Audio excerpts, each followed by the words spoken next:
هو أنت بتحب نفسك؟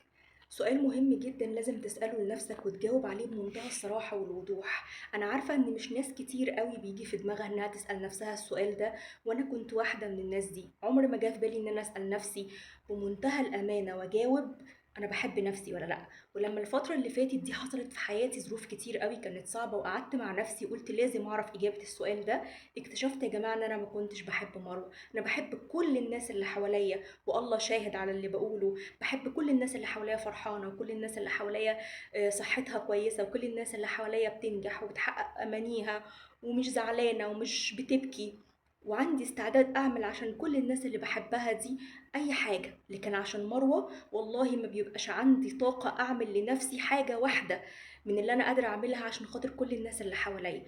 لمّا لقيت نفسي باسأل نفسي السؤال ده، لقيت نفسي الإجابة لأ.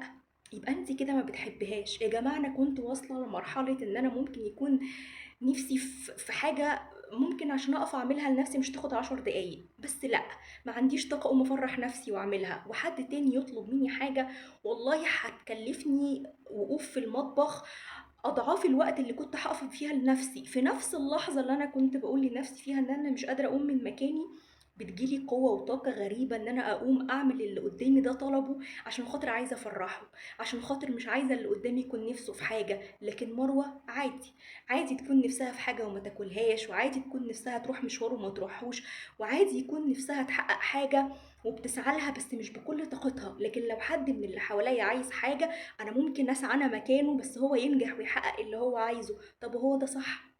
حتى لو ده جميل، وحتى لو ده فيه رحمة وإنسانية وعدم أنانية وحب الخير للغير وكل حاجة حلوة، أنا باحبها على فكرة. أنا باحب مروة دي، بس اكتشفت إن ما ينفعش مروة تبقى كده بس. لازم مروة زي ما بتحب غيرها تحب نفسها، وزي ما بتقدر تسعد غيرها تقدر تسعد نفسها، وزي ما بتقدر تضحي عشان غيرها تقدر تضحي عشان نفسها. ولا ده لوحده هينفع ولا ده لوحده هينفع. حبة كده وحبة كده، علشان البني آدم لما ما بيساعدش نفسه، لما ما بيحبش نفسه، لما ما بيهتمش بنفسه، والله مش بيبقى سعيد. مهما حاول ان هو يسعد اللي حواليه، ومهما حاول ان هو يفرح اللي حواليه، سعادتهم بترجع له. هو بيحس بالسعادة لما اللي حواليه بيكون مبسوط وسعيد، بس في آخر اليوم بيسأل نفسه وأنا عملت لنفسي إيه النهاردة؟ ما بيلاقيش إجابة. لازم آخر اليوم تسأل نفسك أنت النهاردة عملت إيه لنفسك، طالما هي حاجة مباحة ومش حرام.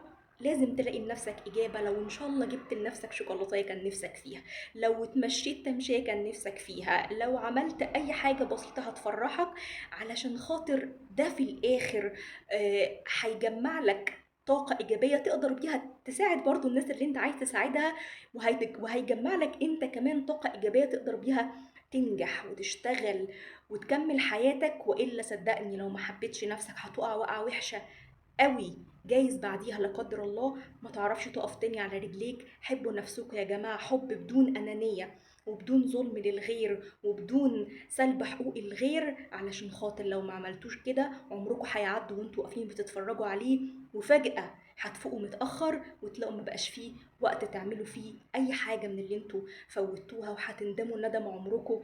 اليوم اللي بيعدي من عمرنا فعلا ما بيرجعش تاني. لو دفعت كل اللي معاك عشان ترجع يوم واحد من عمرك ما عشتهوش نفسك تعيشه، والله ما هتعرف. يلا من دلوقتي حب نفسك، يلا من دلوقتي اسأل نفسك السؤال ده وجاوب عليه بمنتهى الوضوح. ولو لقيت نفسك ما بتحبش نفسك، خد قرار دلوقتي حالا وحبها زي ما قلت لك من غير أنانية، وانت برضو بتحب اللي حواليك.